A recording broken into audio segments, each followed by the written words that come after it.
الحمدللہ رب العالمین والعاقبۃ للمتقین والصلاة والسلام من کان نبیا وآدم بین الماء والطین اما بعد فاعوذ باللہ من الشیطان الرجیم بسم اللہ الرحمن الرحیم اہدنا الصراط المستقیم صراط الذین انعمت علیہم صدق اللہ العظیم وصدق رسولہ النبی الامین الکریم۔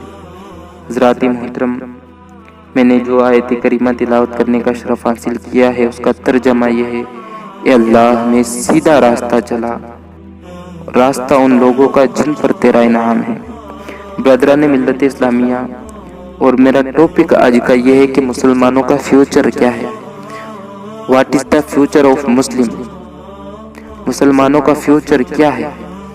ہم اس دنیا سے مر کر کہاں پہنچیں گے، کیا ہوگا، کیسے کیا ہونا ہے، کہ آپ کو برابر بتا کر پھر اپنے ٹاپک پر آتا ہوں۔ انسان کی زندگی بتائی جاتی ہے 60 سال، لیکن اگر دیکھی جائے تو 10 سال تک تو کچھ سمجھتا نہیں، 10 سال کے بعد وہ کچھ سمجھدار ہوتا ہے، ادھر 50 سال کے بعد اس کی ویلیو ختم ہو جاتی، طاقت نہیں رہتی، اس میں کچھ بن پڑنے والی بات نہیں ہوتی۔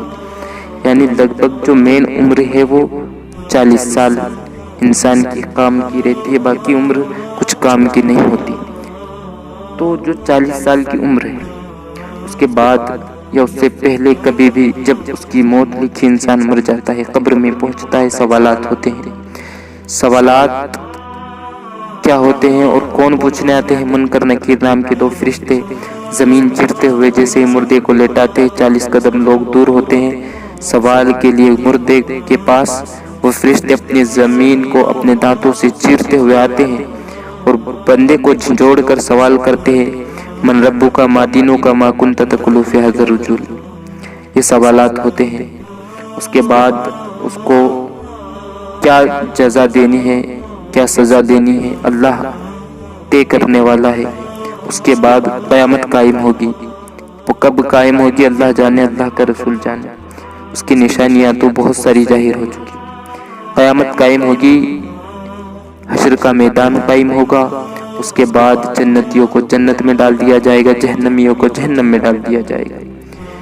جو جنتی ہونے والے ہوں گے کچھ دن جہنم کی سزا کاٹ کر جنت میں آ جائیں گے، سب کچھ ہو جائے گا۔ اس کے بعد ایک غیب سے ندا آئے گی، جنت والوں کو کہا جائے گا اے جنتیوں، جہنم والوں سے کہا جائے گا اے جہنمیوں۔ دونوں کو پکارا جائے گا، دونوں کو آواز دی جائے گی۔ جنتی گھبرا جائیں گے کہیں ایسا نہ ہو کہ اللہ ہمیں جہنم میں ڈال دے۔ جنتی گھبرائیں گے اور جنتی گھبرانے کے بعد جہنمی جو ہوں گے وہ خوش ہو جائیں گے۔ جہنمی خوش ہوں گے، کہیں ایسا ہو سکتا ہے کہ اب ہماری سزا پوری ہو چکی ہو، ہمیں جنت میں ڈالا جائے گا۔ ہماری جہنم کی سزا پوری ہو چکی ہوگی، وہ خوش ہو کر جہنم سے باہر دیکھیں گے، جنتی جنت سے باہر دیکھیں گے۔ اس کے بعد ایک دمبے کی شکل میں ایک چیز کو لایا جائے گا، اس کو دکھا کر کہا جائے گا اسے پہچانتے ہو؟ تمام انکار کریں گے نہیں پہچانتے۔ تو پھر آواز آئے گی یہ موت ہے، یہی وہی ملک الموت ہے جس نے تمہاری جان کو دنیا میں نکالا تھا، یہی موت ہے وہ۔ اور پھر اسے ذبح کر دیا جائے گا۔ پھر کہا جائے گا اب جنتی جنت میں ہمیشہ کے لیے، جہنمی جہنم میں ہمیشہ کے لیے۔ اب تمہیں موت نہیں آنی، کیونکہ موت کو تو ذبح کر دیا گیا۔ اب موت نہیں آنی، اب ہمیشہ ہمیشہ کے لیے تمہیں جنت میں رہنا، اب ہمیشہ ہمیشہ کے لیے تمہیں جہنم میں رہنا۔ سوچو، غور و فکر کرو دوستو، یہ 40-50 سال کی زندگی جس کی فل میعاد 40-50 سال ہے، اور ہمیں تو ایک آن کا پتہ نہیں ہوتا کہ کب مر جائیں گے، جس کی تیاری ہم اتنی کرتے ہیں کہ 100 برس تک کا سامان اکٹھا کر لیتے ہیں کہ ہم اگر بیٹھ کر کھائیں اتنا پیسہ کما لیتے ہیں، اتنا مال کما لیتے ہیں کہ 100 برس تک چلے۔ اتنی قیمت، اتنی چیزیں ہم کما لیتے ہیں، ہم بھی کھائیں، ہماری اولاد بھی کھائیں، ہمیں بھی پریشانی نہ ہو، ہماری اولاد کو بھی نہ ہو۔ لیکن یہ دنیا فانی ہے، ایک دن موت آنی ہے۔ یہ دنیا فانی ہے، ایک دن موت آنی ہے، اور یہاں تو صرف کچھ دن کی میعاد ہے، ہمیں رہنا نہیں رہنا کب کا پتہ نہیں، اور وہاں ہمیشہ ہمیشہ رہنا ہے۔ یہاں کی تیاری پوری ہے، وہاں کی تیاری کچھ نہیں۔ یہاں کے بارے میں دن رات سوچتے ہیں، اس ہمیشہ کی زندگی کے بارے میں کچھ نہیں۔ کبھی کبھی مسلمانوں پر مجھے حیرانی کی بات ہے، جہاں ہمیں رہنا ہی نہیں ہے، جس چیز کا ہمیں کچھ کام ہی نہیں ہے، ہمیں صرف اللہ کی عبادت کے لیے جس دنیا میں بھیجا گیا، ہم اس چیز کو بھلا بیٹھے۔ جس دنیا کے پیسے ہمارے کام نہ آنے والے، جس دنیا کے لوگ ہمارے کام نہ آنے والے، ان لوگوں سے ہم ڈرتے ہیں کہ لوگ کیا کہیں گے۔ یہ پیسے نہیں کمائے تو لوگ کیا کہیں گے، ہماری عزت کیا رہ جائے گی، ہمیں کون کیا کہے گا۔ یہ دنیا کے بارے میں ہم سوچتے رہتے ہیں، دنیا کی چیزوں کے بارے میں سوچتے ہیں، لوگوں سے ڈرتے ہیں۔ کبھی رب حقیقی سے نہیں ڈرے، کبھی رب کعبہ سے نہیں ڈرے کہ ہم نے اگر نمازیں نہیں پڑھی تو قبر میں کیا ہوگا، حشر میں کیا ہوگا، جہنمی ہوں گے جنتی ہوں گے۔ لوگ کہتے ہیں جو ہوگا دیکھ لیا جائے گا، جو ہوگا سوچا جائے گا، پھر کی پھر سوچیں گے۔ یہ نہیں پتا کہ پھر کی پھر کہنے کے بعد بھی تو ایک آن کے لیے زندہ بھی رہے گا کہ نہیں۔ کون سی دنیا میں جی رہے ہیں لوگ۔ آپ کبھی کہیں پر ہوٹل میں ٹھہرے ہو یا کبھی کہیں بیرونی ملک جائیں یا کہیں پر بھی جائیں تو آپ نے ایک چیز دیکھی ہوگی، ہم دنیا میں کچھ بھی کرتے ہیں تو بڑی تحقیق کے ساتھ کرتے ہیں، اور جب دین کا کام کرنے کی باری آتی ہے تو کوئی تحقیق نہیں۔ کوئی کچھ کہتا ہے تو سب اپنے حساب سے چلتے ہیں، ہر چیز میں جسے بھی دیکھ لو، جو بھی کام ہو۔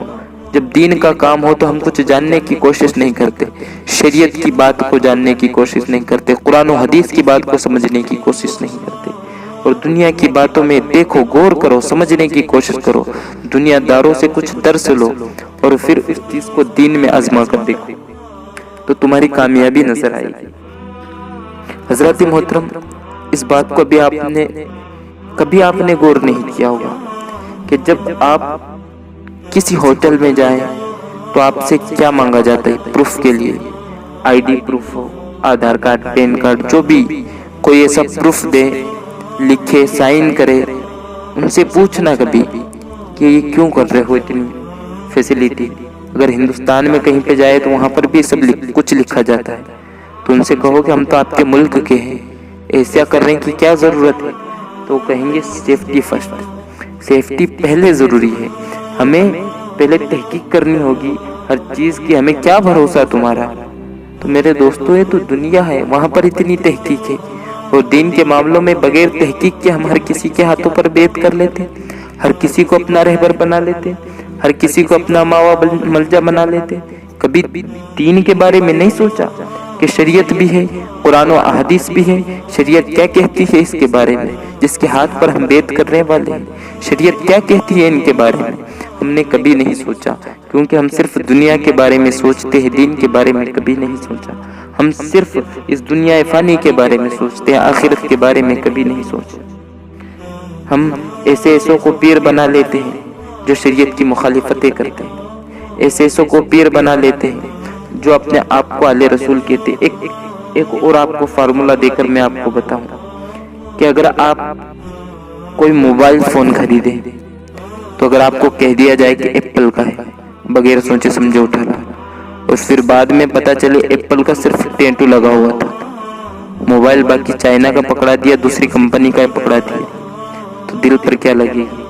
کتنا کمبخت ہوں میں، کتنا گوار ہوں، اتنا پڑھا لکھا ہوں، کس کام کا؟ مجھ میں اتنی بھی عقل نہیں تھی کہ اس موبائل کو صحیح سے دیکھ لیتا، اسے میں کھروچ کر دیکھ لیتا، یہ ٹیٹو نکل جاتا، پتا چل جاتا کہ کون سی کمپنی کا ہے۔ بعد میں پچھتانے سے کیا فائدہ؟ تو میرے دوستو، اگر کوئی کچھ کہہ دے کہ میں اہل رسول ہوں، یہ ہوں، وہ ہوں، پہلے تحقیق تو کرو کہ شریعت کے اوپر ہے کہ نہیں، شریعت مطہرہ میں اس کا کیا کہنا ہے، اس کے بارے میں پھر کیسا ہونا چاہیے، شریعت کیا کہتی ہے، قرآن کیا کہتی ہے، حدیث کیا کہتی ہے۔ اور ایک بات بتا دوں، شریعت کہتے کسے ہیں؟ اہدنا الصراط المستقیم، شریعت اسی کو کہتے ہیں، سیدھے راستے کو شریعت کہتے ہیں۔ شریعت اہدنا الصراط المستقیم کو کہتے ہیں، شریعت کوئی اور نہیں ہے، شریعت کوئی الگ سے نہیں آئی، شریعت اسی کو کہتے ہیں، اور شریعت کے جو مسائل ہیں وہ قرآن و حدیث سے لیے ہوئے ہیں، قرآن و حدیث کے مسائل کو شریعت کہتے ہیں، اور ہم اسی کو بھلا بیٹھے ہیں اور کہتے ہیں کہ کیا حیثیت ہے شریعت کی۔ کچھ لوگ کہتے ہیں کہ آل رسول ہے بس معاملہ ختم، اس سے آگے ہمیں کچھ نہیں کہنا۔